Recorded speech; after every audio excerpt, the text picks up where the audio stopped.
तुम्ही big boss बघता का?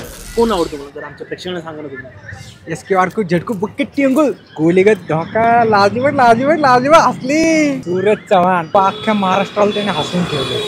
अख्खा महाराष्ट्रात ज्याला ओळखतो तो एकमेव नाव म्हणजे सूरज चव्हाण. आज प्रत्येकाच्या तोंडात नाव कोणतं? सूरज चव्हाण. कोणत्याही परिस्थितीतून आला असला तरी प्रत्येकाला रिस्पेक्ट देतोय, आदराने वागतोय. सर बिग बॉस मराठी बद्दल तुम्हाला काय वाटतं? कोण आहे तुमचं फेवरेट कंटेस्टंट? माझा फेवरेट धनंजय पवार. का आवडतात तुम्हाला ते जर आमच्या प्रेक्षकांना सांगा ना. तुम्ही बिग बॉस बघत असाल ना तर त्याच्यासारखी क्षमता कोणाकडेच नाही. तो एकदम परफेक्ट बोलतो, व्यवस्थित बोलतो. बाकीचे काही बोलतात, काय कोणाला काय कळत नाही, तो विचार करून बोलतो. आणि मुळात तो आपला कोल्हापूरचा रांगडा गडी, त्यामुळे 100% तो जिंकणार आहे. मला ना निकी आवडते. निकी ना ती बाई असं ज्यावेळेस बोलते ना मला लई भारी वाटते, लई भारी. बाई मी म्हणजे खुळा झालोय, खुळा तिच्या प्रेमामध्ये खुळा. एवढंच सांगत म्हणजे अर्थ तुमचं डोरमॅट झालेलं आहे. काय पाहता का? हा पाहतो ना. तुमचा फेवरेट कंटेस्टंट कोण आहे? सूरज चव्हाण. त्याबद्दल जरा सांगा ना आमच्या प्रेक्षकांना. हा म्हणजे तो गरीब घरचा मुलगा आहे.